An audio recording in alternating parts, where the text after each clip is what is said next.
or on that beat, when I don't play to, probably replicated, but still not just so we will look at it.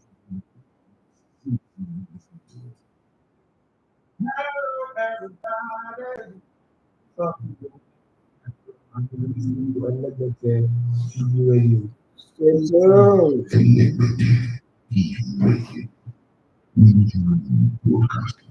Listen. Radio. And Liberty TV Radio, we dare to lead.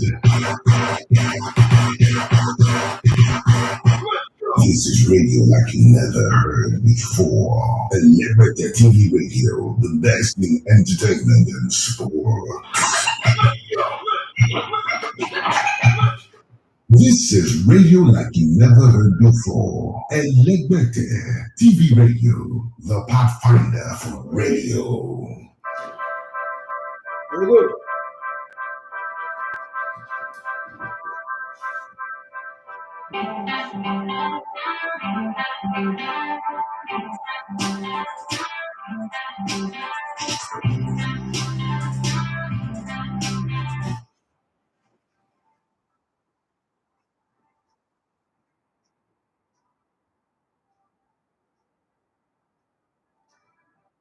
Yeah, in Nigeria, they say what God cannot do does not exist. But I know that somewhere in London, they say what Jesus cannot do does not exist. As he created one, it's not another. Well, the only club that have Angel Gabriel, have Jesus, and also have Muhammad, the Prophet Muhammad.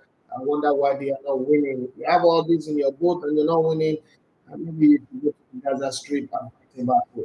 That's exactly what the story is. Well, from oh na to Onana the Savior, as he said in the penalty, even though Alejandro Garnacho was acting childish, trying to mess up the penalty spot, that doesn't change anything. The result says Manchester United 1. Oh, when the total team United are struggling, there was a good opportunity for them to do something. Then, they said do something before the show. They want to show starts. Was Harry Kane scores. Bayern Munich won 3 goals to 1. It was a bit spread. He's in a club where he doesn't need to carry the whole work on his shoulder. It does look like he might go on to win something this season. The league title is available. Yeah, big poker is also available. And it's just one for that. Say, okay, let's win the Champions League. How would the story be, Harry Kane? Never too late, never too late. That's the song by Will Smith to become champion. There's so many things to look at. Inter Milan, yes, they huff a pump, but we drank Salzburg beer as the 1-2 goes to 1. Yes, still in the battle, but Real Sociedad are looking way better than we expected. Yes, talking about Real Sociedad, normally I wouldn't even bother about them who are Real Sociedad in the conversation, but I had a very long conversation with someone that is not making me put a lot of attention in that thing called Real Sociedad. I'm talking about Nigeria's own uh, Sadiq Kumar. Yes, whether he plays or he doesn't play, now I give attention to that team and see what they are doing. Whatever it is they do, that concerns me a whole lot. Even though he was on used subbed, he was wearing jersey number 19, sitting on the bench all through, and he was telling me, in Portugal, as we drove from Portimao to Lisbon on the road, and he's shared a whole lot of things talking about the fact that because he's not playing regularly, it's affecting his confidence. But that doesn't mean that he's not good enough. Sometimes it feels like he might not make it to the AFCON. I would ask Emmanuel later, does he think that Sadiq Umar should make it to the AFCON? I think he should, but I don't know what every other person out there thinks. Well, Real Sociedad beat Benfica 1-0, and then Braga could not brag. Yes, they scored against Real Madrid. Real Madrid still have a little bit of shakiness here and there, but that didn't change anything. Rodrigo scored in the 16th minute. Jude Bellingham made it 2 in the second half, 65th minute. But then, 2 minutes later, it was Jallo who made it 2-1 and left it to a never ending. But at the end of the day, it was Real Madrid who won. And they keep winning. They beat Union Berlin in the first game, won their second game. Now they won the third game. That's as good as say Madrid are through to the next round. Yeah, well, it was 1-1 draw between Lens and PSV. That makes the journey easy for Arsenal because once you see that game result, then you say to yourself, Arsenal need one more win and they are through to the next round. 2 more wins and they are guaranteed to stay top. Sevilla, I'm not surprised. They want to keep the top position because Europa is where their hope and ambition is. And when I say that, somebody like Emmanuel Sebastian is not happy because he knows. He knows that Sevilla, 7 times winner of the Europa Cup, have done it before to Liverpool, and they can do it again.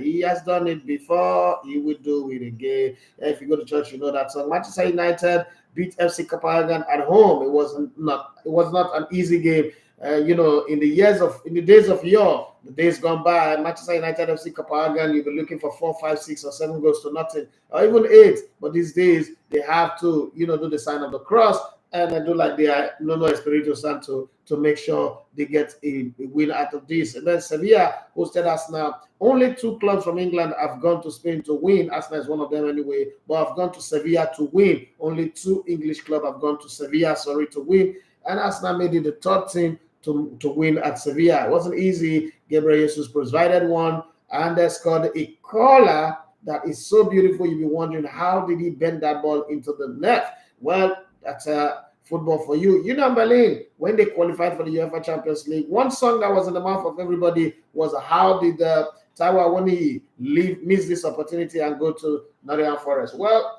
Union Berlin, they are not united at all, as Napoli went to their home ground and beat them 1-0. Victor Osimhen is still not back yet, but that doesn't matter. Napoli are beginning to find their rhythm with or without Osimhen. But either ways, that's how it goes. Let's take it from the African Football League. Yes, Al Ahly and Simba played a 1-1 draw in Egypt. The Mamelodi Sundowns with 1 man down also played a draw, but this time it was a goalless draw with Petro Atletico of Angola. Well, that's how it went in those competitions. There's going to be plenty of games today. Let's not forget in the Champions League and also in all the competition. Then Champions League, one of the biggest team of the competition as well. FC Barcelona without Messi, without Iniesta, without Xavi, with Xavi on the bench. Yeah, and Sergio Busquets, all of those people that we used to know are all gone. They're starting a new race again, but they are not doing badly. They host Shakhtar Donetsk in this game, even though Ukraine is at war. Shakhtar Donetsk play their own game in Portugal, but they're coming in Poland, but they are coming to Barcelona to play at the Nou Camp. Nou Camp is being demolished and has been demolished, and the new one is about to rise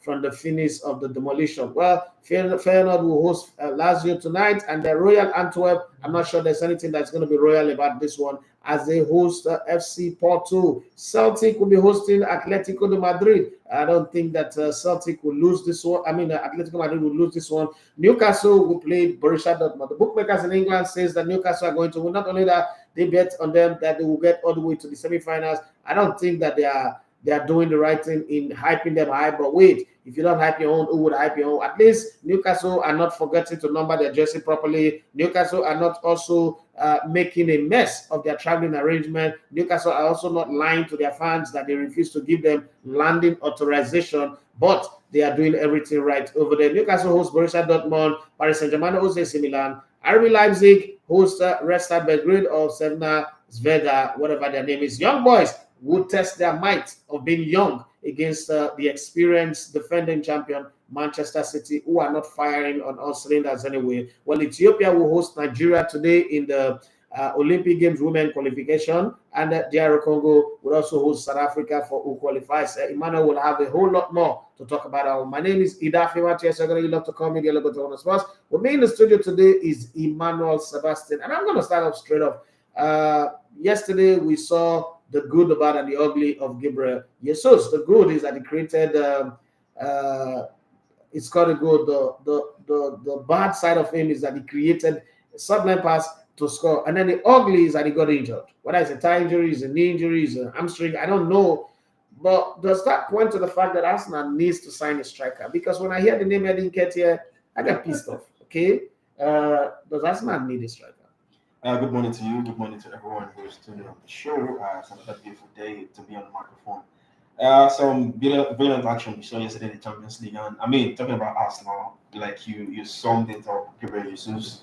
That assist for that goal, the turn. Sublime, man. Sublime. That turn alone took away like 4 players. The turn is an eliminator. Reminds me of I was Zidane. The game yesterday with the producer. We were watching that game, and it was so sweet to see. So that turn was the goal. before Martinelli keep on going 1-on-1 with the goalkeeper. I thought the goalkeeper could have done better. You saw him moving to that side. You still look at, still miss the ball. You dribble, you score. But I don't know. No, but if the goalkeeper it had sounds gone, funny to me. if the You saw him goalkeeper, moving towards that side, and you still were like, but if the goalkeeper had put out his hand and then create a penalty, probably a red card, what would you have said? Because then it happened. But I felt it was too slow to react, even though Martinelli didn't do enough to change direction because he immediately got the ball. It was a one-way street, One-way straight to that, and you saw him. You still look like he moved the ball, you stretch, and he beats you. But I mean, I'm not talking about the goal now. Shout out to Jesus for that assist, beautiful assist, brilliant turn, brilliant through ball. Then he got a brilliant corner, like you said. Good goal again. Got the ball at the front. Damn, that corner was moved again. exquisite. I don't know if you play PlayStation. Arrow 2. Yeah, I know. I used to, but I don't anymore. If I jump for PS, let's have a phone. Well, let's. I think you will. I mean, there was a time where there was no. You're not so much invested in it, game. I gave it up before I got married, and that's like 12 years plus now, almost 13 years. No, 13 years plus actually before I got married. It was causing problem. Two things was causing problem when in the lead up to my marriage. So so this is about me where I'm playing the game. My wife is very, very conversational, and she have this military-like behavior. Military people want when they're talking to you, you give them undivided attention. But I'm the guy who can do multiple things. You know now. But that time she was just meeting me. So I could be playing game and I'm hearing what she's saying, like, hey, the wedding, we're planning wedding. The wedding, we need to buy this, we need to buy that. And she hates it when I answer okay to everything. Okay, no problem. I'll do it. I'll do that. She got pissed, like really pissed. It was okay, show me your rage, your best of rage. She got pissed. And in that one moment, I was asking myself, am I marrying the right person? Don't forget that there was no courtship. I didn't get to know her. I don't know her. I'm marrying a total stranger that I saw less than 2 hours. I asked her to marry me. It was that moment of that rage, that anger, that I said to myself, am I marrying the right person? And the way I play PS back in the day was I play league, right? So I don't need another person. I can just be on my own. I play solo a lot. Because sometimes people's presence like really irritate me. There were a lot of people that I used to play with, but I want them too much that they begin to irritate me. So I used to play solo, and then I play online. And it was the early days. Think about how internet was about 13, 14 years ago. It wasn't really good. So your internet would be buffering, and then the other person would be declared winner. So I just was playing solo like that. And then she got very pissed. But the irony of it was that when I now said, okay, I don't want to play the game again, I want to dash it out. She not took the computer game and gave it to her brother, her elder brother, who is late now. And in my head, I'm like, okay, it's not good for me to play the game, but it's good for your brother to play the game. Things we do for love. That's okay. You know what? Let peace reign. But now I have my son. He's 11, and I think I'm robbing him of the opportunity to get that thrill, that excitement that comes with playing PlayStation, right? But my wife is deep on, you must focus on your academics. Like when school is in section, they don't use their phone. And I'm thinking, if I buy the game for this boy, she will see it again as like Timi Dakolo did when he bought a game for Alex, his son, who's also the same age. When Alex was 5, he bought him a game. And I said to me, did you buy this game for Alex, or you disguise and buy yourself a game so that you'll be playing? So I'm thinking, but I'm not sure my wife is going to let it happen. So let's just let it slide. So I don't play PS. All right. So yeah, you're talking about Arsenal and all that. I think they need a striker. I mean, Jesus is just sad that he picks up this little niggle here. Yeah. I think it was an hamstring yesterday. We're not so sure yet, but it looks like it's going to be an hamstring. 3 to 4 weeks. That's a lot. And now that the games are coming thick and fast, getting towards. They are playing Sheffield next, and then after Sheffield, there's going to be one critical game, and then. But talking about Nketiah, I've known your stance. Oh, sure. For Eddie Nketiah, but even though there's some games it's common and show that desire to do something to help the team, but it just hasn't been that convincing for a team as Arsenal to rely on. What's the difference between Eddie Nketiah and Francis Uzor? White man signed both of them. Like, Anyway, so yeah, if you ask me, I think they need a striker. Who is the striker they're going to sign? We don't know, but I think they need someone who's going to come in. But if you're going out to sign a striker, are you going to sign a big money striker? I mean, when the Jesus comes, more competition. I don't know. Gift Urban is available now. I mean, can't Arsenal sign Gift Urban? So you like Gift Urban if he comes? Yeah, I will pick Gift Urban. I know that what's it called? Victor Boniface is a no-go. Arsenal can't price him out of Leverkusen right now. Yeah. In January, they will not. But Gift Urban, I think it's available. They could sign Gift Urban. Victor Osimhen, I wouldn't want Victor Osimhen at Arsenal, to be very honest. I don't think that he's a player that Arsenal needs. I don't think he's got too much baggages. Let's be very honest. He's our guy, but Victor Osimhen has got too much baggages, and the Arsenal team does not need anybody with that much baggages and nastiness, freak, and all that. He score goals. You can't argue against his goal scoring ability, but then there are a whole lot of other things because of the English press, the way the English press works. Those baggages will come to the fore and might just end up becoming the real problem in the team. So I think that a Gift Urban will be a good one, or any other player there. I mean, all the players that I thought they would have signed, Kolumuani, Marcus Thuram, and a few others, they didn't get to sign them. Julian Alvarez, obviously, Man City will not sell him to anybody. Just a few other players. Probably Edu can go to Brazil, but then we can't be the front line that is all Brazil. Maybe Argentina or somewhere, Chile, go get some really. I think Gift Urban will be. So when you look at the market, Gift Urban is the cheapest, and it's close to leaving. So if you go January and give like 30 million pounds, I think. Even 50, I'll put 50 on Gift Urban. I won't hesitate to put 50 on Gift Urban. So I think it's a good one. That's why I talk about my performance. All right, moving on the show. I mean, still on results from yesterday's Champions League games. You're talking about Osimhen. 2 games now without Osimhen. Napoli has been fine. The brilliant thing for Napoli fans this period is the fact that Barashela is picking up. Earlier this season, they went to like 7 games without an assist. So people were like wondering what's up with Barashela. But the past 3-4 games, he's turned up for the team. And yesterday, he did the same again, getting the assist for Giacomo Raspadori. Then for Real Madrid, Jude Bellingham on the score sheet again. I was actually of Bellingham or Musiala. Who are you going to take? Musiala is another fantastic player. Same position, same age with Bellingham. Maybe he's not getting the media hype as Bellingham is getting. Bayern don't do media. This is a guy who grew up in England, played at Southampton, played at Chelsea Academy. Of course, he's Nigerian descent, to Nigerian parents as well. So he left England at an early age, went to Bayern, played at the England youth teams as well, under 16, under 17. Then Germany snapped him up. So I don't know, maybe that's why he's not getting that high. But who would you pick, Bellingham or Musiala? Why? I think naturally I'll pick Jude Bellingham. Musiala is more of the wide player than Jude Bellingham. Jude Bellingham is central, and he's kind of very, very dope and sleek. Reminds me of Joe Cole, even though Joe Cole was not really celebrated for the work he did at Chelsea or West Ham, but it was a fantastic player. And he's got goals in him, he's got movement, he's got incredible work rate. Let's not forget that he's a midfielder playing for a Madrid team that doesn't have a striker. And he turns up in that diamond formation in such a way that he's at the very top of the diamond, but then he arrives at the box, he scores goals, he creates, and he hustles and parades the position, he presses very well. You almost think that he's the first 9 in that team, but he's actually a midfielder. To come into a team at such a young age and send Luka Modric to the bench, I mean, that's incredible. Not so many players go to Madrid and succeed instantly. David Beckham was not an instant hit in the Galactico team that have Ronaldo, Raúl, Zinedine Zidane, Figo, Mikel Salgado, and the rest of them.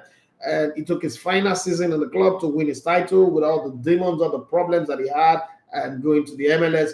And when you look at some other players that have come in, Michael Owen, I mean, a lot of people think that Michael Owen Madrid sojourn was a failure. I don't think so. I think that after he got that ACL injury, we all know that Mikel was not going to be the one that everybody was expecting anymore. But beyond that, I think Jude Bellingham have come into Madrid and have not played like he's a new player in such a galactical, humongous thing. Madrid is a massive team, no matter how you want to describe it, the era, the season, the coach, or whoever.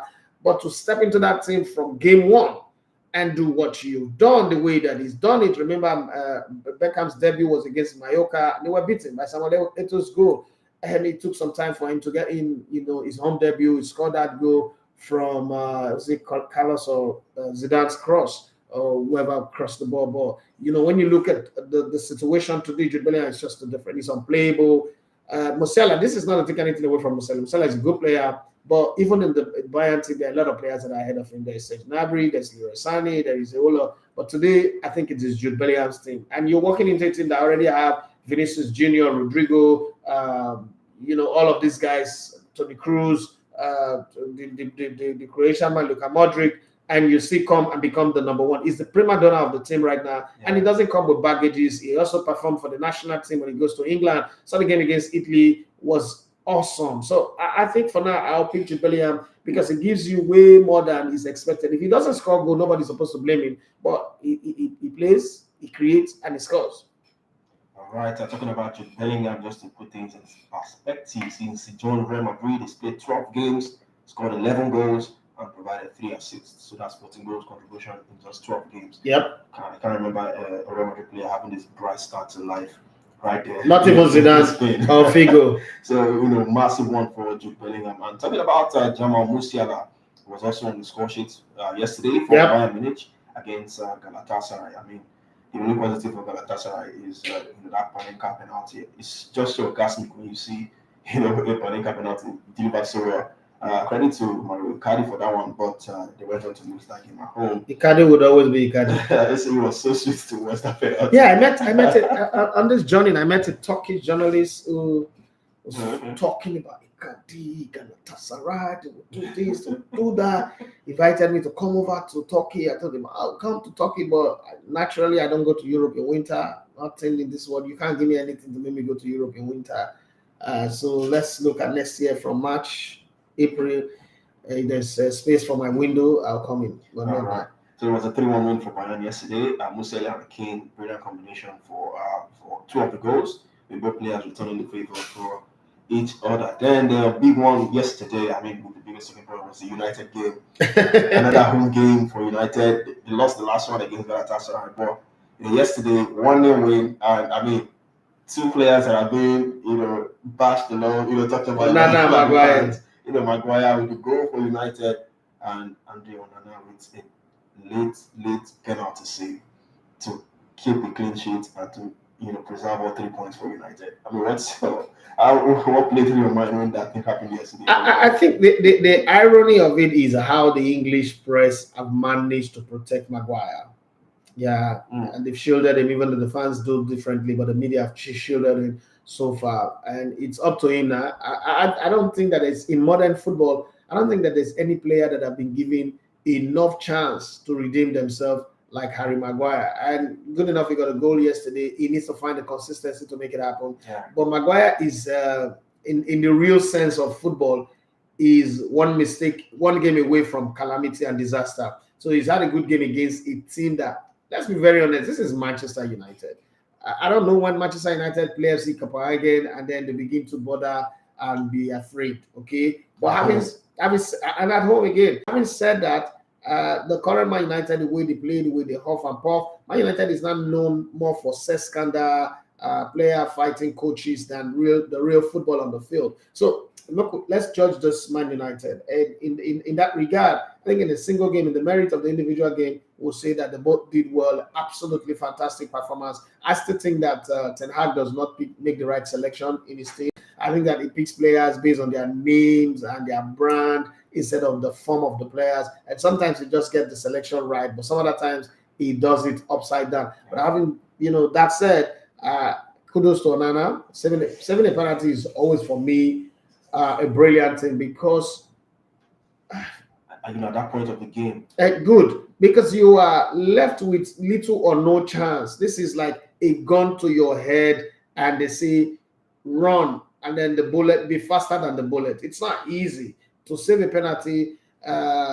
It's like a headed goal in the corner kick. It's always you got to be lucky, or you got to be bold enough to make your move and guess the right direction and go that way. So kudos to him. The way we criticize him for making misses, we should also give him credit for that. Harry Maguire, I mean, what better way to tone down the criticism? I mean, he played well from the back. Apart from scoring the goal, he played well coming out of the back with the ball, movement, and all that. There's something in Harry Maguire that tells you, okay, this guy could be a good player, right? This guy could do better. But then how to find that consistency, I don't know. It's like, it's like there is somebody holding that baby doll, voodoo doll, and sometimes they just forget to prick him. And then some other time just stop him with the pin, and he will just make some very calamitous mistakes. But over time, if he can put up this type of performance consistently, but in the Premier League and in the Champions League, people will forget all his mistakes. But it is up to him to redeem himself, and it's also up to the coach to be consistent with how he selects him. All right, talking about that win came very, very crucial for United, because up next is the Manchester derby for them this weekend against Manchester City. Then, one game. I still in the Champions League. You've talked about the games for today, but let's just focus on a quick one. Newcastle, Dortmund, PSG, Milan, two big fixtures. What you talk about the bookies in England, for Disney Newcastle to get to the semi-finals of the Champions League. I'm amazed. But they did it against PSG in their last home game in the Champions League. I can't remember the scoreline. Was it 4-1 or 4-1 or 5-1? So this time it's Borussia Dortmund. What do you think? Another 3 points at Villa Park for Newcastle. Let's Villa Park, St James Park. Sorry. St James Park. The tournament right now, they really are marching on. They're solid. It's hard to bet against them. It's hard to see anything that will come. The strength of Newcastle is not really in the attack; it's in their defense. But Tonelli is facing a ban from a gambling problem and all that, betting problem and all that. I think that the team is solid enough defensively, but then this is Borussia Dortmund. Borussia Dortmund, the thing with playing Borussia Dortmund is you don't have anybody to pin down. Everybody, they play like a group of rats that is attacking you. But Dortmund also have the virus of, they have that day where you have high expectations and hope on them, and then they will disappoint you completely. So may this not be the day where they disappoint totally. They've been good in the league, unbeaten. But in the Champions League, they've really not been awesome. They struggled in places where you expect them. They're bottom of the group. Is this the game where they come out to win? I don't know, but my smart money is on Newcastle to win this one. I think Newcastle will win this, especially playing at home. And very, very, I think Eddie Howe is very, very, very anxious to prove a point that English managers can get the job done on the big nights like this. They can do something. And they don't come any better than the win over PSG, the draw at Milan. And I think a win at this would first off set them up as the team that will top the group, because we'll be needing one more win to establish themselves as group toppers.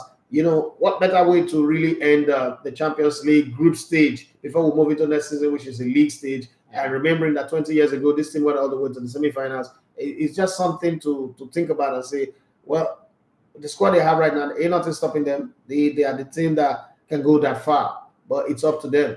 Borussia Dortmund is also not a team you can just write off against. Well, this season they've not been good in the Champions League. I don't know where their focus is on, because they're also not top in the German Bundesliga. But I'm just going to say Newcastle will win this one. PSG Milan. They have a big game. So that group is a group of death. Group F is a group of death. I said it from the beginning, even though people have a different opinion. PSG is coming from a big defeat. AC Milan have drawn their first two games in this group. It does look to me like it is redemption time for Mbappe and co. They just might win this one. I think PSG will win this game. All right. While the Champions League games were going down yesterday, we also had games in the English Championship. And why are we talking about the Championship? Because Leicester City are performing wonders so far this season. I mean, Enzo Maresca,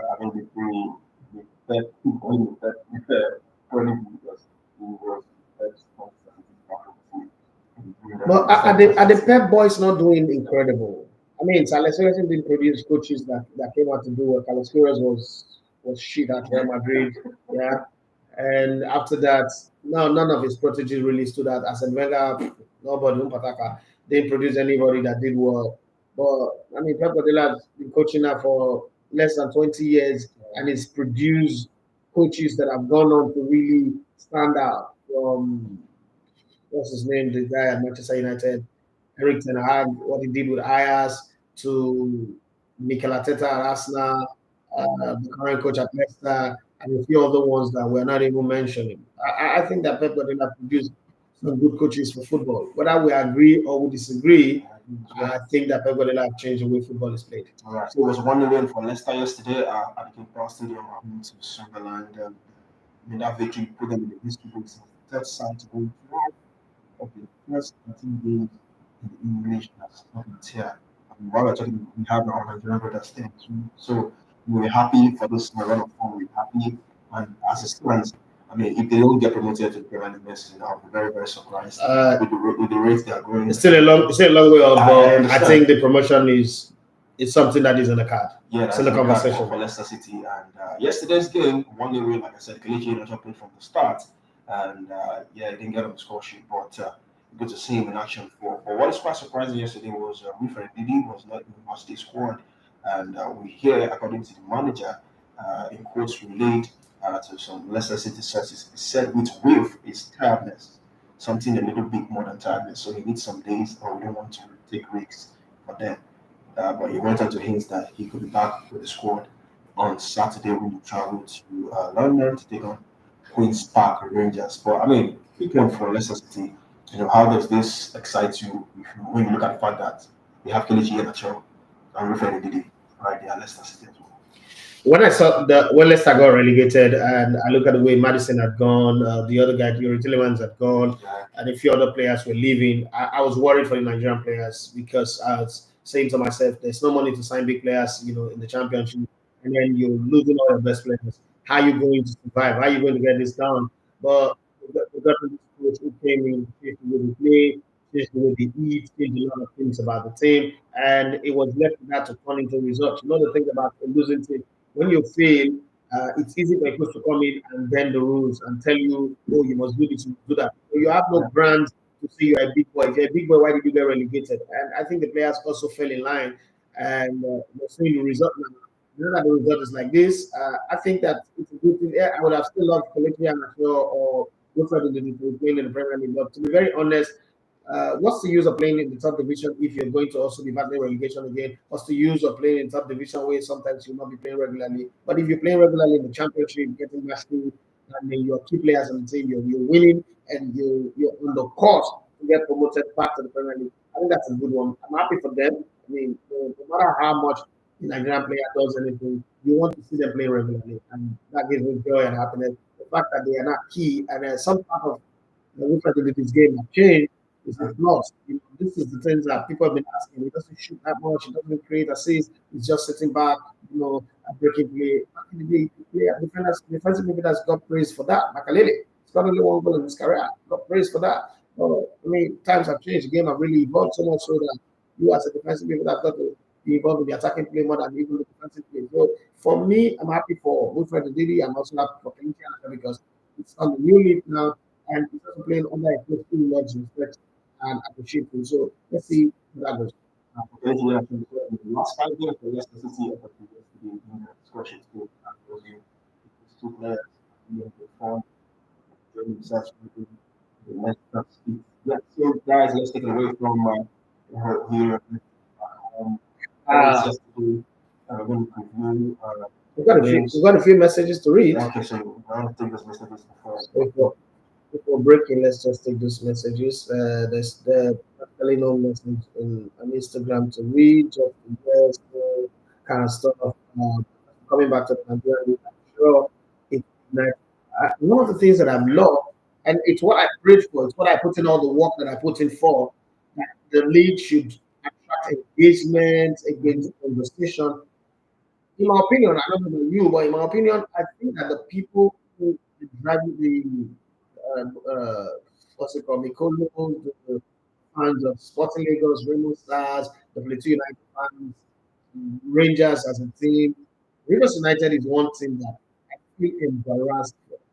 They never get engaged on social media. Rivers United, and even though the pride of Rivers, people are look at the pride of Rivers, do quite a lot of job. But other than that, Rivers United have club is shitty. And then Aim that's supposed to be big club. The Rapper United, they're just silent on social media. But the engagement, hey, Precious Amari, I see you. The engagement has been beautiful, and amazing, way more than. I'm not saying that people should stop, but I'm just saying that I'm super impressed with the engagement so far. It's going to be a whole lot more. The friendly banter and hopefully with the camera come up and talk on the FPF. Just trying to do that. Remember some of the messages that we had. I wrote to Rego all the way from the United States of America. Said, Amigo, I greet you. I said, I get that Benin boy. I get that Benin boy and get here. Why would I find another forward? He's just trying to rub it on my face. I know it's my brother. Olafat, definitely Arsenal still need a striker. Maybe Ivan Toney in January and Ivan Ferguson. No, I don't. We don't need Ivan Ferguson. I want Ivan Toney, yes, I desperately want Ivan Toney, but I don't want Ivan Ferguson. He's too injury prone and it will work last night. Then I was say, hey, hello, the one, welcome back. I just say, make a hail you live. I will be watch later. Enjoy. Actually, I miss welcome back. I miss the show. I missed your show in the last few days. Great to have you back. Thank you very much. Europe didn't give me the biggest space to do the show. I wanted to do my traveler's diary, but Europe didn't give me the chance. There was good internet, there was lights, but I didn't have the chance. I leave out sometimes 6 a.m. in the morning. I'm coming back like 12 in the night. But it was fun. It was fun. Like I always say, I try to make my life fun. Kalajay Ibrahim is saying, "Una good morning, oh." And then he went on to say Newcastle to win, Partizan to win, Barcelona to win, Atletico Madrid to win, Bate to win. Who's Bate? Bate is are they playing in Champions League? No. I think Europa League or Conference League. Bate Borussia, I think that's. Is that game going on today? I don't know. I have to check. Are they playing in Nigerian League? Bate to win, Man City to win. That is his prediction. I think I agree with all, except I don't know where Bate is coming from in the Champions League. We're talking Champions League anyway. Ikebe Herbert says, "Good morning, boss. Good morning to you. Is it true that Osimhen has agreed personal terms with Liverpool? Well, Arsenal should go for supporting striker that will not be too expensive."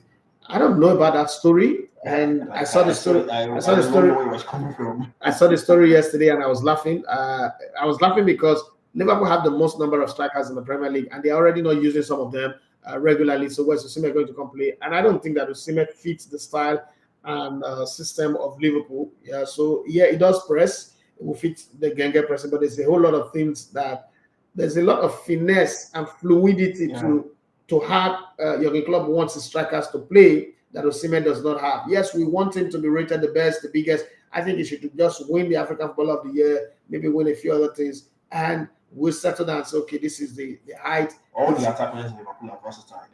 The way Klopp uses them, they can play different positions in that front three. But Osimhen is a typical 9. I don't know if that story is true, but within the period that we're in, it is impossible for him to sign a pre-contract. That would be a very serious breach. And with all the controversies that have happened, Victor Osimhen is wise enough not to put himself in a place where there will be issues, because that Aurelio De Laurentiis will milk it and cause a whole lot of problem for him. One thing I know is that when Osimhen leaves Napoli, a lot of dirty stories will come out. That one I can guarantee anybody, that when Osimhen leaves, you will hear stories that you never thought were possible. But let's keep our fingers crossed and see how it goes. Just the same way when Mbappe leaves Monaco, you will hear stories. But let's just relax and enjoy the journey. But I can guarantee you there is no contract with Liverpool for sure. To the best of my knowledge, the way I understand how football transfers are done, international transfers are done, it is not even possible. Carlson_347, good guy, fantastic member of this family. He said, "Good morning, Maga. What do you think about Raya's performance so far? Plus, I think this your jersey, it go fit me for a person that always gives me jersey.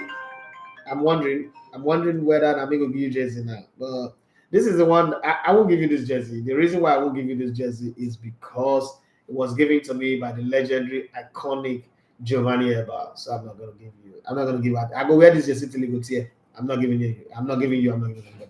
All right. So talking about Raya, I think that Aaron Ramsey. I've come to the conclusion that Aaron Ramsey is way better than David Raya. David Raya is a product of Arteta's Spanish nepotism, like Buhari's appointment back in the day as the president of Nigeria. There's nobody that's going to convince me. Is he get called up to Spain, David Raya? No. There's nothing anybody's going to tell me. David Raya is benefiting because the manager of Arsenal is a Spanish man. Other than that, I have no business being at Arsenal. Raya at best should be a West Ham goalkeeper, Everton, Watford, and all that, but definitely not Arsenal. And it's going to cost Arsenal big time overall. You mean at the beginning of the season, I thought Arsenal was going to make the right signings and build on last season. I picked Arsenal for the title because I know that Man City is not going to win this league. That one is set in stone. Man City will not win this league. And it would be crazy for another team to win it when Arsenal could just scoop it. But it's looking like Arteta is going to use his nepotic selection to kill the team. And then with the style of goalkeeping, I mean, we saw the mistake coming. The style is cheeky. See, playing from the back is good. But the thing with playing from the back is there's no middle ground. You are either perfect at it or you're not good at it. You don't learn on the job. I mean, you saw me talking to a lady yesterday. Employ me. I can learn on the job. I don't teach people anymore. Don't come and learn on the job. You want to work with me, be very good at it. Don't come here and be collecting salaries. I'll be having a headache to pay you salary when you're learning on the job. So I don't think that a club like Arsenal should have a player, a goalkeeper that's learning on the job. When you attack against Raya, you're confident that if you pass the defenders, you can score it. When you attack against Ramsdale, there's always the confidence that there's going to be a big hand save. It's like Martinez at Aston Villa. Even if you beat the defenders, there's just this thing in you that Martinez will save us. If there's penalty, Martinez will save us. I don't think I have that kind of confidence with Raya. He's shaky. He's good, though. It's like Aloya Peter Rufai. Aloya is a good goalkeeper, but that's where it ends. It's not a great goalkeeper. To win a title, you need a great goalkeeper who can contribute between 15 to 21 points with their saves. I don't know if Raya is a guy. I can't put my smart money on Raya anyway. He can play the ball, but sometimes he does what the Sanchez does. I don't know if you still have any more comments. No. Okay, so moving on, let's preview the results from the Nigerian Premier Football League this past weekend. We saw 9 fixtures being played. First of them was Niger Tornadoes at home to Bayelsa United, 1-0 win for Niger Tornadoes. Lobby Stars 2, Abia Warriors 0. I mean, Lobby Stars, they're the only unbeaten team so far in the NPFL. Spartan Lagos lost the game this year. They lost, of course. Remo Stars, they lost the derby too. Oh, no. Remo Stars lost. Yes, I think they have. Remo Stars have lost the game this season. So, yeah, Lobby Stars are the only unbeaten team. Are you sure? Yes, I'm very sure. That's what the table says. Remo Stars have lost the game. So, Lobby Stars, the second on the log, are just below Remo Stars. So, I don't know if we saw Remo have not lost they a have game. lost a game this season. They've played 4 games, they've won 3, they've drawn 0, they've lost 1. Oh, okay. So, yeah, they've lost a game this season. So, I'm trying to remember. Oh, they lost to Rivers United. That's what Yes. So, Thank you very much, Insub Studio, for that one. Yeah. That's why I love the guys that are here. So yeah, Lobby Stars. I mean, did you see that coming? I mean, with the way they've started the season for Lobby Stars, they've got a new manager. I'm trying to remember his name now, but unbeaten so far from 4 games in the league, second on the log. What do you make of their start so far? I'm not surprised with Lobby Stars because they are since 1999. Lobby Stars have drawn more games, picked up more points on the road than any other team in the league, including Enyimba, Canopilas, and the rest of them. So I'm not surprised. Cumulatively, Lobby Stars are the specialists of draws on the road, just like Sunshine Stars. They might not be top, but Sunshine Stars would definitely always in every season give you like 2 or 3 draws on the road. I'm not surprised about that. The changes, there's a new governor who seemed to be tilted towards proper funding. There's what's it called now? The Dominic Ayofa who's fighting everybody. Yeah. And, but it's not affecting what's happening on the field. I think they've got a good coach who's making it happen for them. That's a good one for them. A fantastic run so far. But will they win the league? I don't think Lobby Stars will win the league because, again, they have this self-imploding team about them where they run and then they will go somewhere around that week, between week 11 and week 15, they will lose like 2 games home and away that you don't expect them to lose in places where you expect them to win easily. and that would pivot their run. They go down before they start struggling again, get a 5-game unbeaten run, come back again, but it might just be too late. I don't think they'll win it, but I'm happy with the Lobby Star story. 2 seasons ago, they survived relegation by a hair's breadth. Last season, they made it to the Super Six. This season, now they're having this run. I think it's fantastic to see them really grind and grow through the process. Another thing that I love about the league is your name might be big, but if your game is not big, it doesn't reflect on the result. Because you look at Canopilas, for instance, why are they on the log table? Everybody was expecting, Canopilas are coming back, saying Sugida, big fans, big game, they're going to throw everybody down. But hey, that's not happened because the rest of the teams are not sleeping, they're not joking. Everybody's saying, you know what? The funny thing is, most of the team, if you look at them carefully, they're not really fighting to win the league. Most teams are fighting to qualify for the continent. And there are 2 teams in that forefront of that battle that's making it interesting. Remo Stars and Sporting Lagos. With all their fans and all that, I would love to see both of them qualify for the continent. But I think Remo Stars now have done 2 seasons on the continent. They would have learned 18 or 2 that would take them to the next stage, probably make it to the group stage, whether in the CAF Champions League or in the CAF Confederation Cup. But either ways, that drive for the state government team, the older teams are looking at themselves and saying, oh, we can sit here and let this this upstarts or this startup football club overrun us. But then you look at the big club, and chief of them all is Eimba, making schoolboy mistakes, running the club like headless chicken, like, sheep without shepherd. It's just sad. It's sad. But Machiavellian principle says it takes one kingdom to fall for another to rise. So if the fall of the government club means that the private-owned club would rise, let's see how it goes. But we've seen Ifeanyi before, we've seen Gabros before, we've seen Jasper, Udoji, Iwayan National. What's that one in Jos now? You know the club I'm talking about, the guy who contested for the NFF presidency. Giwa, we've seen Giwa FC, and the Red Prime, and Gateway. We've seen all these things as well. So let's just hope that Remo Stars and Sporting Lagos will not pan towards that way. I was also, betting big on Vendresa coming into the MPFL and joining the ranks and creating that buzz. But it seems like they've run out of fuel. Lately, I've not been seeing or hearing anything about Vendresa. Or probably they are cooking up something in the dark, and it will spring up in the light eventually. All right. Talking about the big teams in the MPFL, one of the biggest games this past last week was that game. Before you go on, Timothy Demo have an opinion here. Timothy Demo say, I still think Remo Stars will win the league, though it's hard to rule out Enyimba and Rivers United. Rivers United will not win the league, but I think Rivers will be more focused on the CAF Confederation Cup, and I think Enyimba won't retain it. Enyimba definitely won't retain the title. Enyimba is run like an headless chicken right now, sheep and shepherd. I don't think they would. Rivers United, yes, there may be money, but this league is not just about money anymore. It's about the quality of your players, the game that you play, and the fact that the games are, largely on television. I've kind of like raised the bar.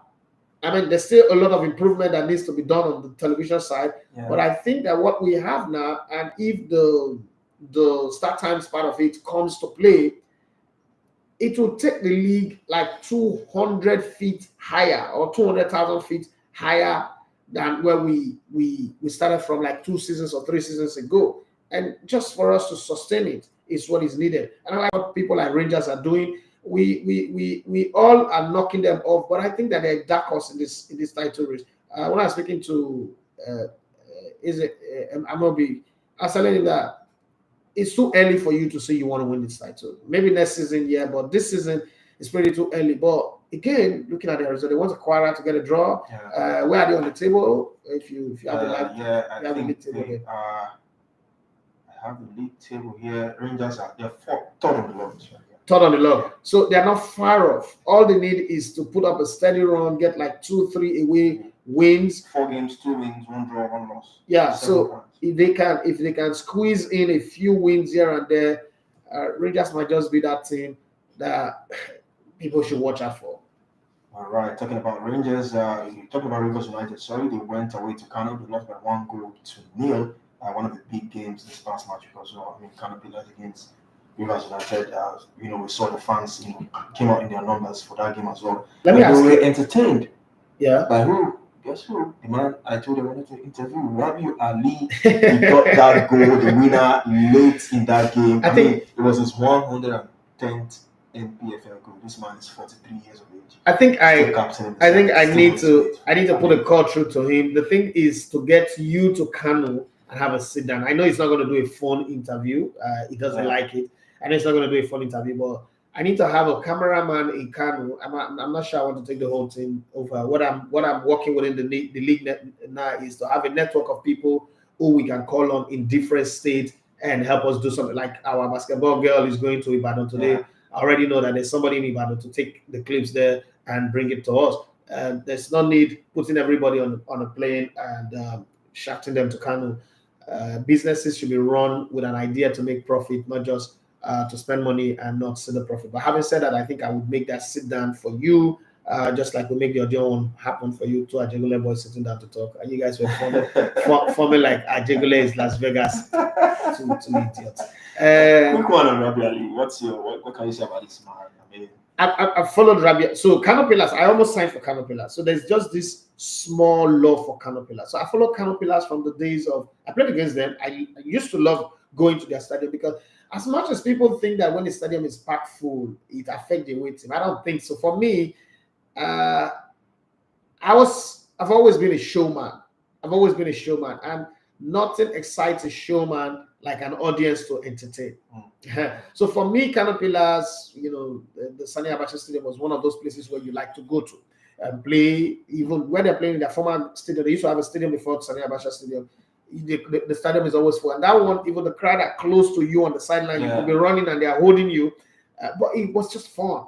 It was fun. I like the team. I'm from Yaro Yaro, Ahmed Gaba Yaro Yaro to Ahmed Musa and Gambo Mohammed. Canopilas have always brought out some very good players that have shown like a million star in the league. There's a young man that is signed. What's his name? His name is Rabiu, something Rabiu, not this Pele. It's also another very fantastic player. It's a young boy. There's a name he calls himself. His nickname. I've forgotten his name now.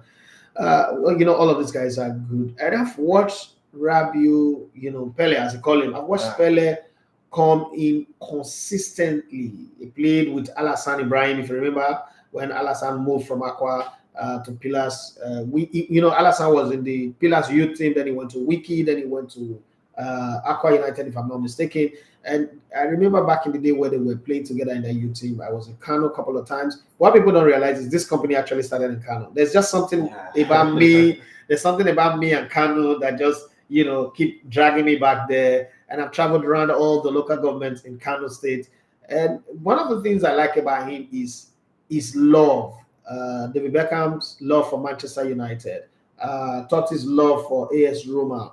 And, the love of Mola for Bayern Munich. And then there is the love of Rabiu Ali for Canopilas. He's had offers to go to Tunisia, Algeria, Egypt. Al-Ali, offered him a chance to move there sometime. But he just loves his Canopilas. And those are stories that I love. There's a whole lot. I'm sure when you want to do that interview, you'd have to do a lot of research. Yeah. You guys are going to talk a whole lot more. And, in between, he's going to speak English, Pidgin English, and Hausa. Not really the English-speaking type. Not like Elisha Gobe of Plateau United, which is another very beautiful story. A Plateau boy who grew up in Plateau, signed for the club, played all through. First played for the other team, the smaller rival team in Jos, and then signed for Plateau United, and has led them to the title. He's achieved all his, like the last interview we had with him, he's achieved all his life dream. The dream he had was marry, send his wife to school, have his own house. He has got like 4 houses now in Jos, and living that dream. And these are stories that are very beautiful. When you want to talk about the Nigerian dreams, like I always say to my wife that, look, if I jackpot and I succeed, I would always assume that it's not my success. It's the success of a system that is set up already by some other people. But if I succeed at what I'm doing here right now, I'll call it the greatest success because I'm living in my country. This is my dream. It's always been my dream to have the control narrative. And if I succeed with it, I would tag it as a Nigerian dream, right? So the Rabiu Ali, for me, also is living a Nigerian dream through Nigerian football. And most time people don't talk about this that much. People want to tell you about, they are owing players, they're not paying players are not successful. So that overshadows the whole good stories. Rabiu Ali, Elisha Gobe, Victor Ezeji, Imam Mabaka, but these are success stories of the Nigerian league, and there is a whole lot more that we could also talk about. But hey, he is just one player that deserves the whole lot. I wish that clubs had building statues for players. Rabi Ali is one of those that deserves the court figure, hero worshipping, and a statue for him. And then Timothy Dayimbo have this to say. I'm just going to ask you about it. Is it a guy that will be fired next, Fatai Shaw?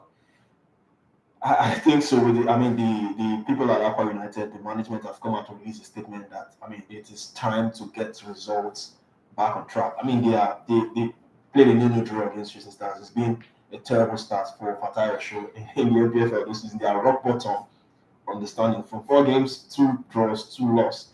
So I think that deserves firing. But for an experienced manager like Fatai Shaw, having this bad start to life, and I didn't see it coming, to be honest. No, I saw it coming. I think that somewhere I'll heap the blame, and Papa is a man that I love, respect, and adore a whole lot. But I'll heap the blame on him. Listen, last season you barely missed out on the Super 6 on goal difference. The team was good. If you consider the injury they suffered, Cyril Lisema was a key player in the team, and he went out injured for a very long time. You had a new coach who came in. Mikel left, went to Rangers, and then you brought in Ayodeji Ayani, and he had just steadied the ship. It's not like any other club came and took him out. You let him go because you want Fatai Shaw. Fatai Shaw is not a magician. It's not going to come in and spread the hem of Jesus' garment and heal all the. Got the experience. I know that. What does experience have to do? I was thinking he would come in and build up from where Ayani left and stuff like that. But I hear you. Even Pep Guardiola needed 1 full season to set up from a team that was that won the title.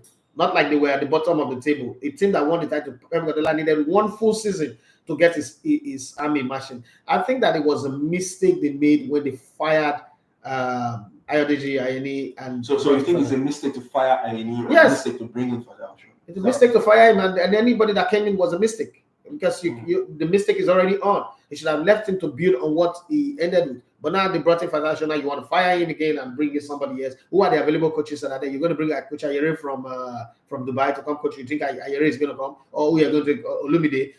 What's it called? Kule Shanaba will kill somebody. You think it's for a man to allow the youth coach of his team to marry his daughter? You think it doesn't have plan? No, but these are the available coaches. It's another. Okay, Kennedy Boboye have been to Aqua before. He didn't do well. They let him go. Who is in the market? Guys, if you're out there, where the guys have covered the league, tell me who's in the market that they would employ right now. Imama Mapakabo might just be. I was just about to mention his name. So there are 2 coaches that I think if you bring them together to work right now, they're very pragmatic. They can, cause oasis to flow in the desert. Imama Mapakabo and Dukudi. But these guys are 2 very erratic coaches. Very, very erratic. They don't take no shit from anybody. They don't take no prisoners. They could be very, very combustive. They could be very, very explosive. But I know that they know the game very well. Dukudi, Imama Mapakabo, give them the right tools, give them the right environment. And I think that, again, Aqua United have one of the best working environment. Apart from their camp is shit. They should be ashamed of that camp that they have, okay? But other than that, the training ground is good. The stadium is good. Facility-wise is good. Just, I think they need a gym, a proper gym, and then they also need to change their accommodation. That cannot be that's Jesus Christ, Lord. Remember you talking about Jesus Christ. Anyways, they are on a form this moment. It's enough for any manager to get fired, because a club as big as Aqua United shouldn't be rock bottom on the table. As big as Aqua United, Man United have worse run. They didn't find anybody. That's what I'm saying. Have worse run. They didn't find anybody. To answer anybody. Timothy's question, I think he's the favorite to get fired at the moment, Fatai Shaw. So I won't rule that out, because everybody now is on their heels. They released a statement that everybody should sit up. Results should change moving forward. So if they continue this way, it might just be the manager to get fired. And where is Bendel Insurance in all of this equation? Yeah, they lost as well the last game. Surprisingly, we are Gombe United 1-0. Why are you surprised? Gombe is not a bad team. Pantami Stadium is a very difficult place to go. It is, I think but Bendel Insurance, what they've done recently, losing to Gombe United. The team that have surprised me this season is how Bayelsa United started scoring 5 goals, and then they're losing everywhere they're going. Like they are the woman with the issue of blood right now is annoying. Timothy Demo put it this way: say Fatacho hasn't put his sugar into Aqua United, and for those who don't understand what the sugar means, is in 2017 when the content, people think that we just started today. In 2017 when we started around the MPFL, and we asking what is your style of play, and he said it's sugar concepts. Why you laugh? What's wrong with you? And I remember using that thing a whole lot, like sugar concept. What's sugar concept? Like, oh my god, there's tiki taka, there is genge pressing, there is Wenger style, there is Alex Ferguson time, there is all sugar concept. Jenny look, I will kill you. But long and short, it says the sugar concept is he likes to play football that is sweet to the eyes. Okay, that's why I called it the sugar concept. And that's why Timothy Demo said Fatayo hasn't put his sugar into Aqua United. Though Aqua United are always known to start slowly, but this slow start, it's too bad. 4 games and 2 points. Damn. Yeah, but nobody's relenting this season, so everything everybody is buckled up. Everybody's buckled to start up. slow. They might just slow and go to NL. So no, if you want slow, you don't have to be slow. They need to pick it up. On a serious note, they need to pick it up. I agree with you. Aqua is too big. Aqua is too big to be relegated. But then again, Canopilla was relegated. So who the hell is that? Aqua United. But just play out in case you don't know, they were prosecuting their home games at the Eket Stadium due to the fact that the Gospel Aqua Stadium is being used by the Super Eagles and of course for CAF competitions for Aimba. So yeah, moving to the Eket Stadium, another beautiful stadium. Well, hopefully they adopt that as a new home and turn results around in the subsequent months moving on with the biggest game we saw last month, of course. Should I say the biggest game or the most talked about game? I lived up to the hype. Had everything. But, I was going between network in Germany and I was pulling the app, and then halftime took forever.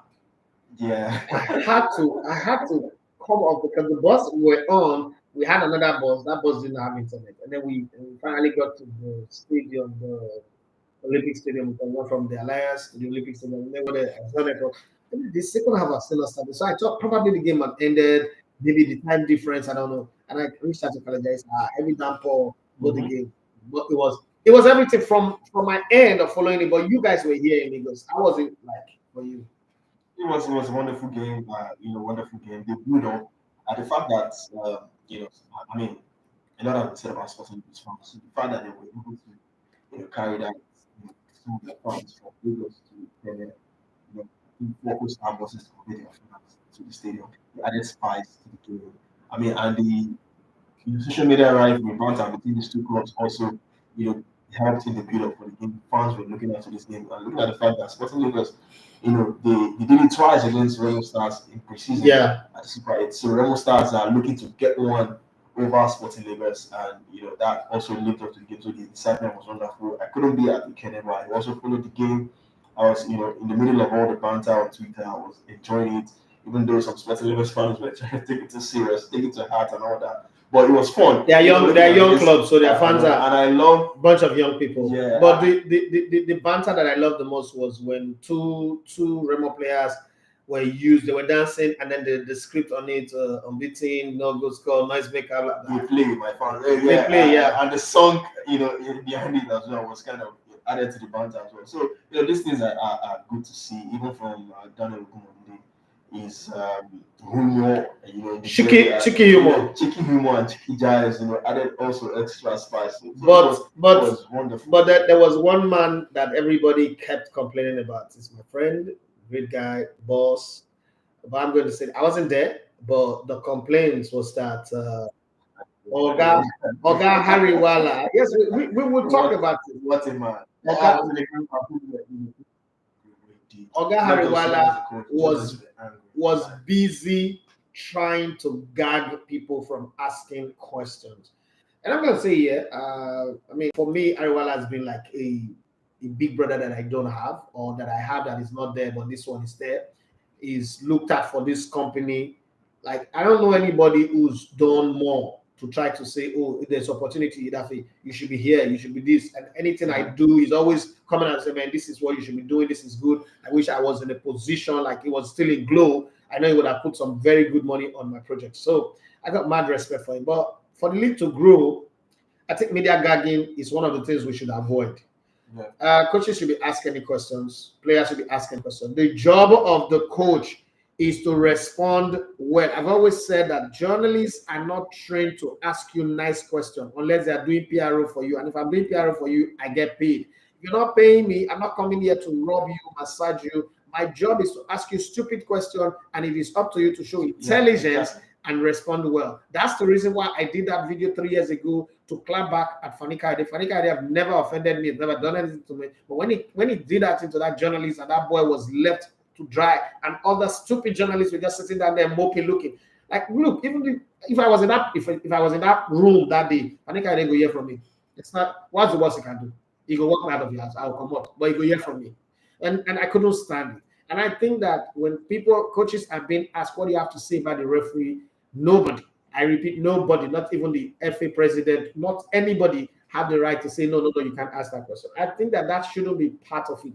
Hypothetically, what we're saying is, if while I wasn't in that state, people will ask questions and they'll get going with it. Why would you try to stop people from doing that? And I agree that we're trying to protect the image of the league. We think that, we don't trust our coaches enough to answer questions intelligently. Then it's not That's why he's doing that. No, but it's not my fault that the coaches are not intelligent. That's why you have seminars regularly, even in the Premier League. People are asked. You think that those ones where they find it was the Liverpool that they fined for the comments of the coach, the behavior of Virgil van Dijk in one game.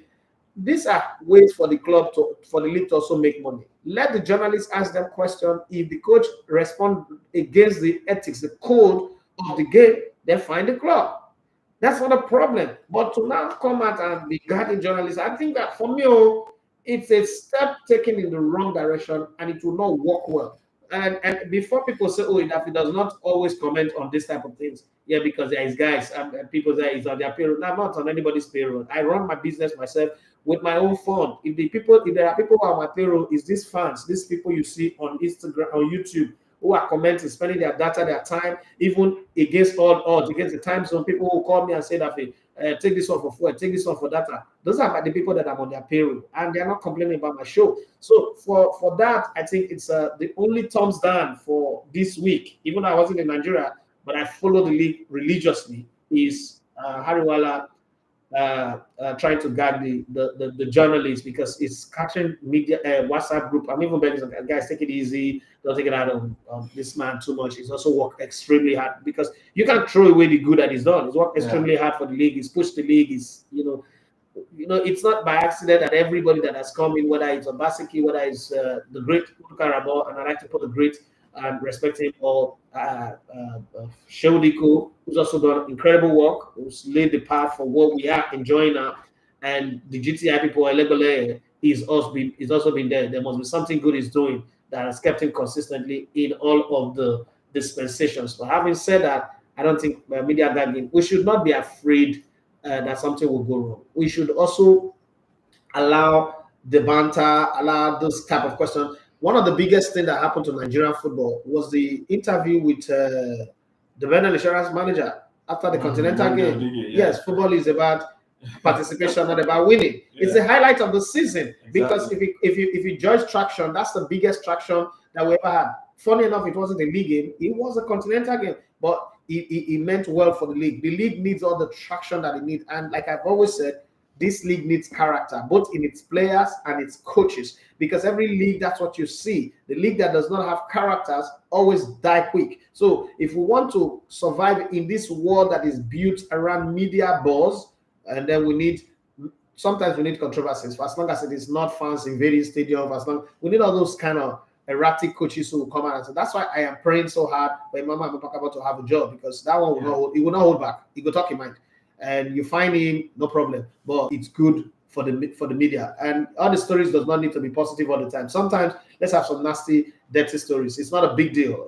Another week of activities will come and overshadow it, but it's just good for the traction. All right, talking about other results from games played this past match week as well. We also saw, the result from that game was Remo Stars winning by 2-1. It was a comeback win, actually. Sporting Lagos scored first in that game. Before that game, Sporting Lagos haven't conceded a goal. Haven't lost a game in the league. had a brilliant start, but Remo Stars said, hold my beer. And even when they conceded first, brilliant goal, Jonathan Aluko, brilliant assist.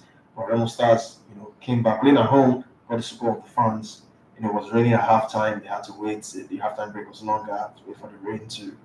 I don't know why that pitch wasn't like that before, but when that rain started pouring, some part of the pitch was waterlogged and all that. I think they did some works in the pitch, and I think it changed some few things on the turf as well. But second half came and the Remo Stars fought back and secured a limit with that penalty to secure all 3 points for Remo Stars. Talking about Sekou Alimi, do you think that it doesn't get the credit that it deserves? Because Simon Ibadan, Tracy plays the way he plays, maybe not too many goals, but he works very hard, like Gabriel Jesus. Walks, set up his teammate, presses, run left, vertical and horizontal, lateral and all the rest. But at the end of the day, scores one goal here and there. But I don't think he gets the credit that he deserves. And he's one of those players that made me love the MPFL as well. And he's also much on the social media with Abu Aziz. Exactly. So he's one of the. For me, I call him an MPFL hero. So I watched him, I followed him, and I think you were right to some extent. He doesn't get the credit he deserves. He was at Shooting Stars last season. I think he's returning to Remo Stars. Yeah, it was Remo before Shooting. And now back at Remo Stars.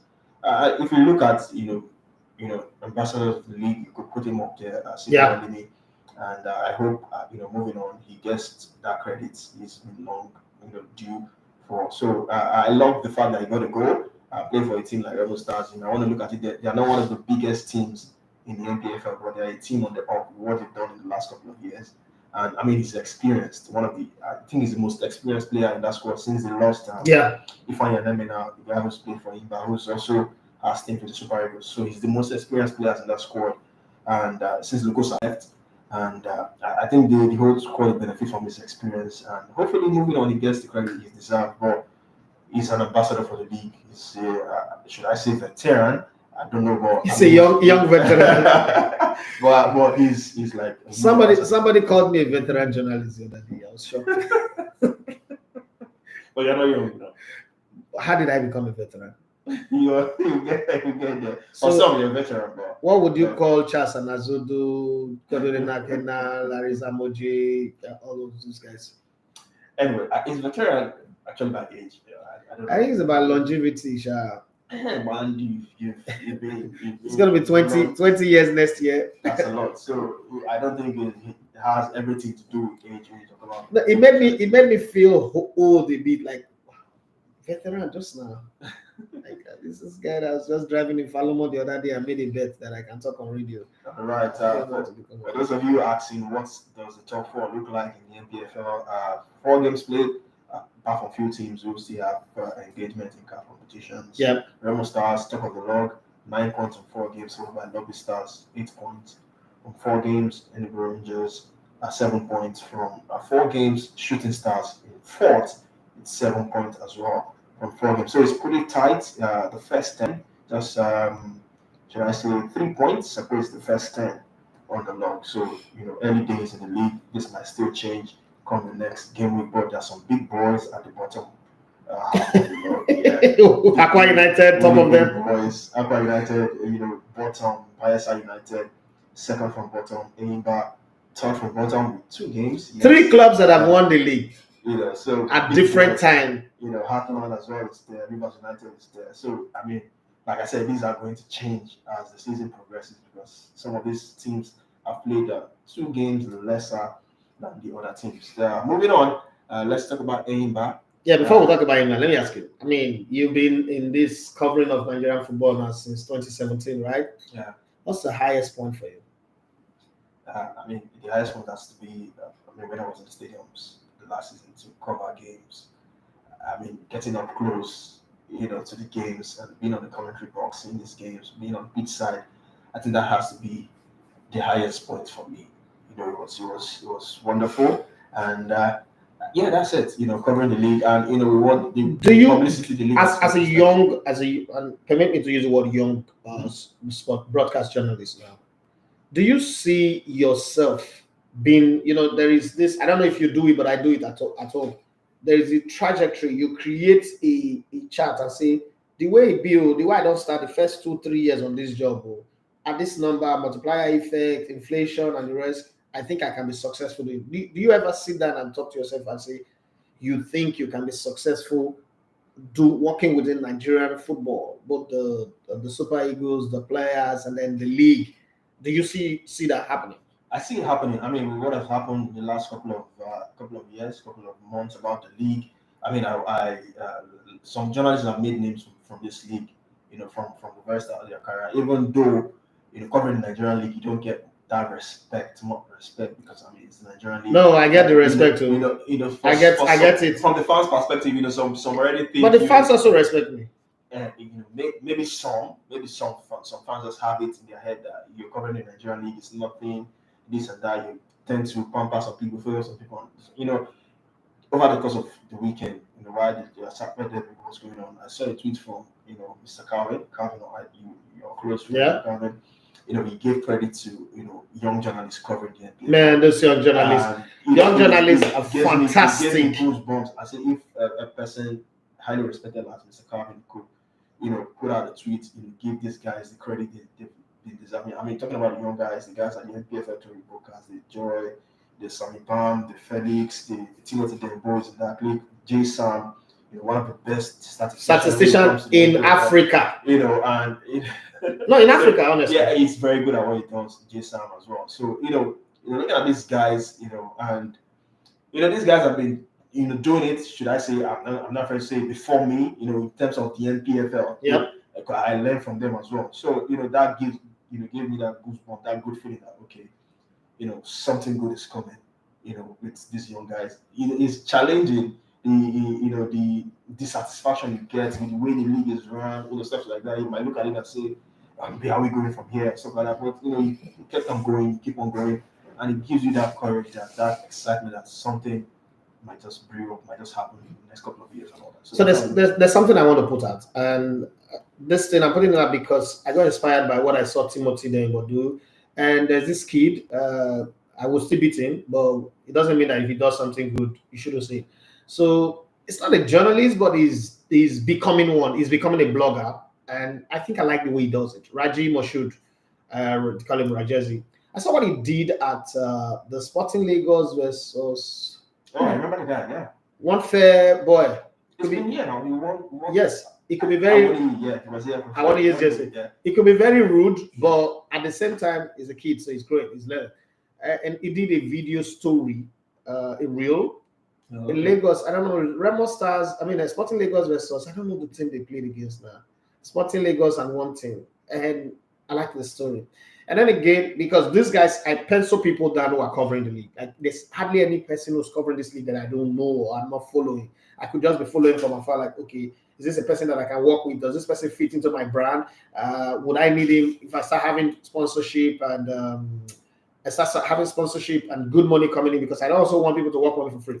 And I like what he did with the Remo game. He was the first person, even though veteran Toby Adepoju also did the same thing. I think I like the Toby. With Toby, you could just see experience, because when Toby started the story, the opening page of his story was the flag, the Remo's flag, and it was nice. For Raji, what he does is his face, and he has this funny looking face, like. Yeah. He looked younger than his age, like a kid. He looked more like who be this small kid, but I think it's older than the way he looked. And he started with the story, we have arrived here, blah, blah, blah, blah, blah. If you follow somebody like Raji on social media, Raji Moshood, you obviously would get, there's something called, when we send our team out, we all say that, don't get what everybody's getting. Get something that people are not getting. If you're going to get the food, go to the place where they're cooking the food. Find out the ingredients, what they use to cook the food. And then the after food. Those are the kind of things that I like to do, because first of all, I'm my first consumer of my content. And he kind of like does similar. What every other person is not doing, what every other person is not seeing, he's got an eye to see them, and that's very good. But then I saw something very beautiful this weekend, inspired me. Timothy Dayimbo. I'm the first person that brought Timothy Dayimbo to media. And we had like a 2 years where I felt it was disrespectful, and I didn't like it. I had 2 years off, and then we came back again, and it's written on my webpage, my website. And there's something I saw yesterday that just impressed me. Okay, so we had him in Ibadan. Was it Ibadan or Akure?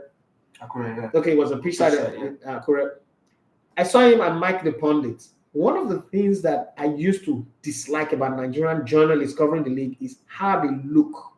Even the coaches, if you know me back in Brilla, I used to, as much as I pushed the league, I used to really attack them a lot. And I saw Timothy Demo with his curly hair for a church boy, for a mommy and daddy's boy. He's grown, he's graduated now, and he's looking all clean, look very cute. That's how I want to see I'm all big on looks.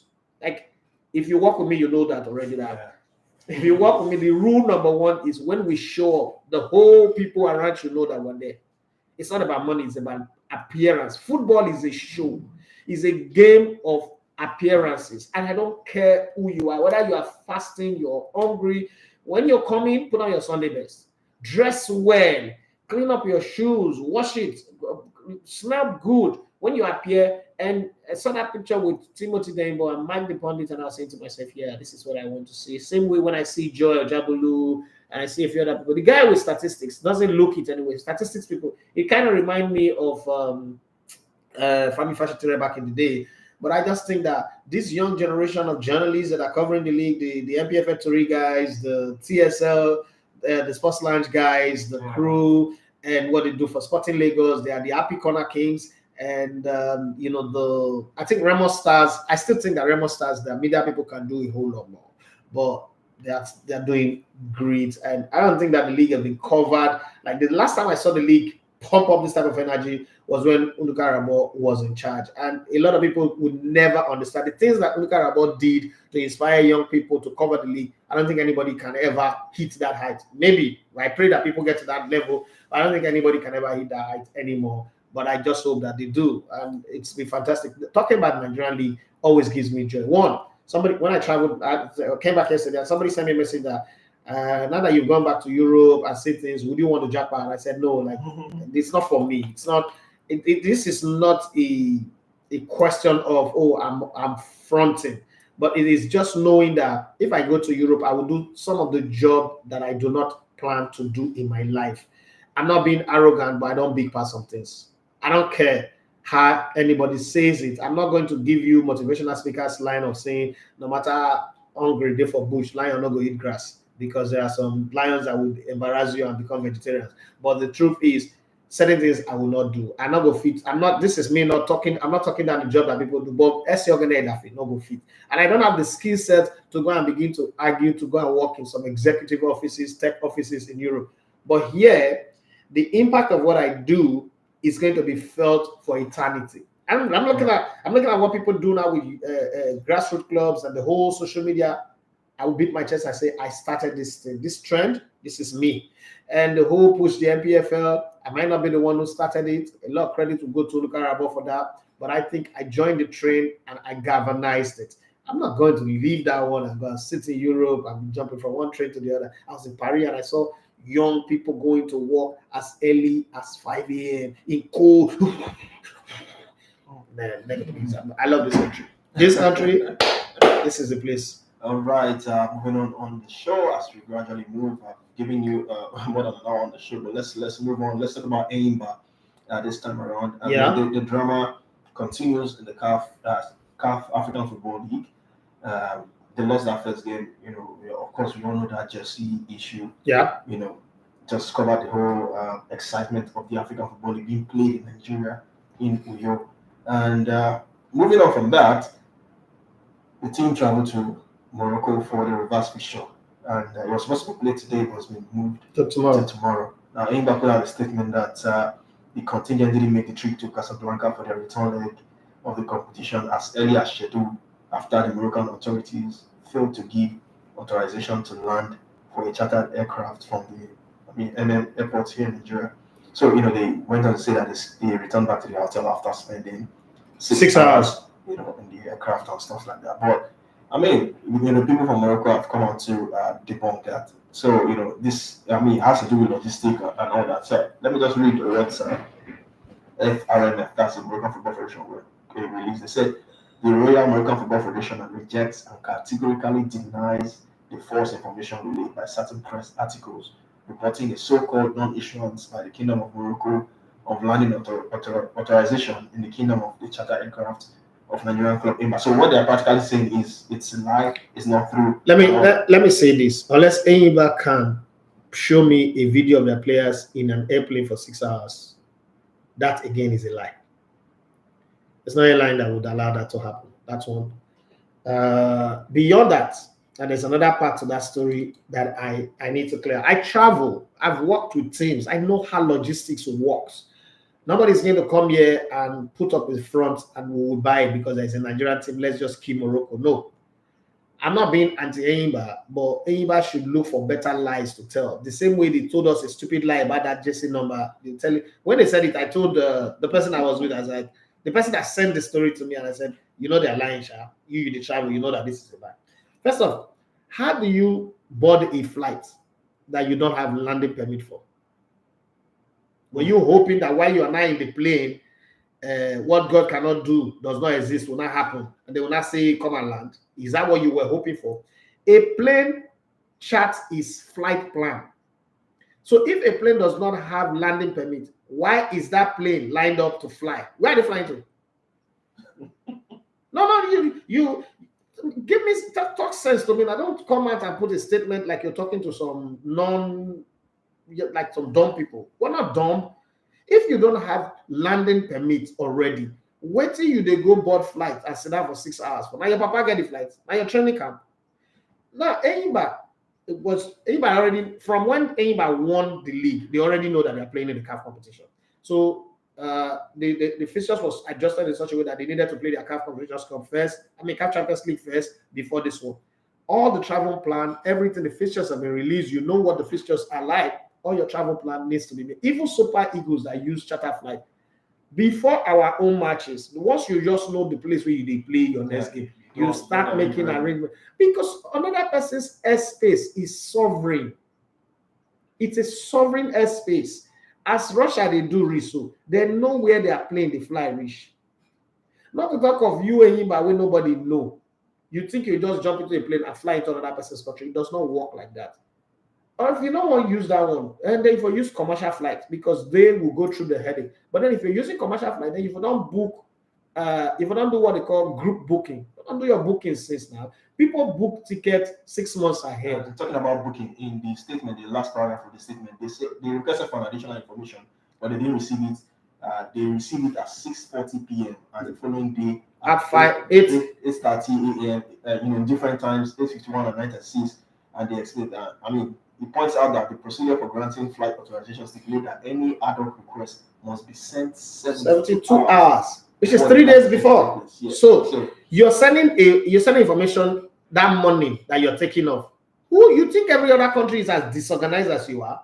You think people take Dubai for instance? Every 3 minutes, that Dubai airport, every 3 minutes a plane is taking off or landing. The one in Frankfurt, similar. Every 5 minutes a plane is taking off or landing. You want them to squeeze you into a flight plan where they already have the whole day covered. You must give them 3 days, minimum 3 days notice.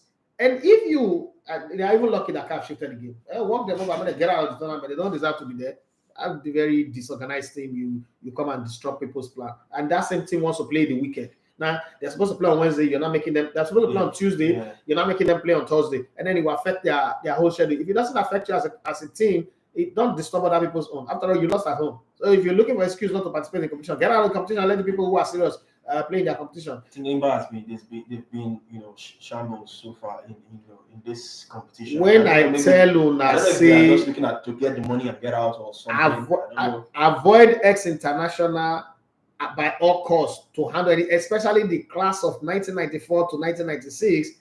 Una say I hate on them. Show me one that I've done well. One was the FA chairman of Delta State for 4 years. He failed. He went on the media to be telling people that he would rather watch EPL than watch the Nigerian League. You reiterated that stance, though. Na idiot. Okocha na idiot. If people know they tell him, Okocha played 10 years. The first 10 years in the national team, he said, I had more assists than him. Then the people say he's the best player to come out of Nigeria. I'm saying Nigeria never play ball at all. That useless footballer. I mean, the best player to come out of this country. They don't know what to be football. Now, they don't give Kanawako.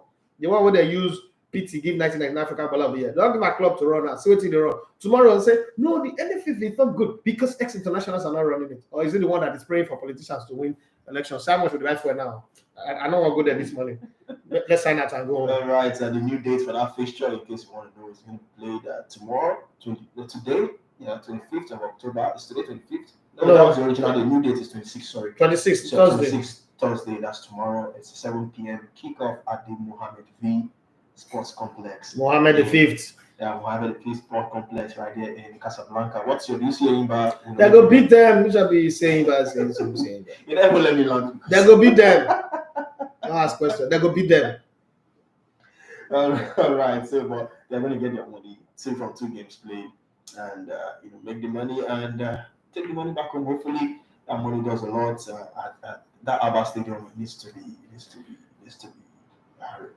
I hear you.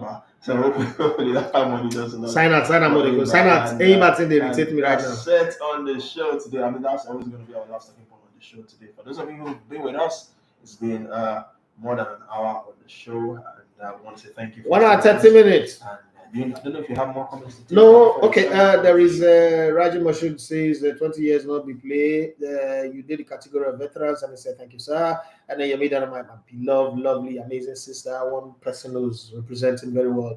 And in Europe, Arteta really need a centre forward, quite fast one who can score and not injury prone. But kudos to the victory in Spain.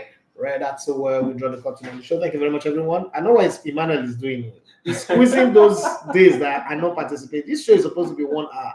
He's gradually taking extra 30 minutes every day. We're back tomorrow. We're back again tomorrow for the show. We'll talk. And on Friday, remember, bring your topic, man. I'm going to run the show, then we'll be the answer. All right, man. I think it's time for us to go. Yeah, it's time for us. All right, thank you, guys. Bye-bye. Have a wonderful day. Be the best of who God created you to be. If you can't be the solution, sorry, please. before you go, accreditation is out for the. That's just somebody was asking. It's out for the AFCON. I don't know if you're on the CAF Media channel, but accreditation is out. Go to the CAF website if you want to get accredited for the AFCON. Register, sign up. If you get accreditation, make you get money to fly, go. If you not get money, stay your house. So traveling is expensive, and you don't seek Cote d'Ivoire, another French-speaking country. Just know that one. And those of una way they travel because of Beletus, one I want go fire.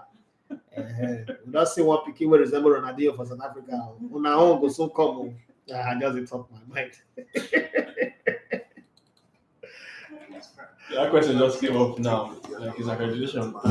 Talking sports. I remember.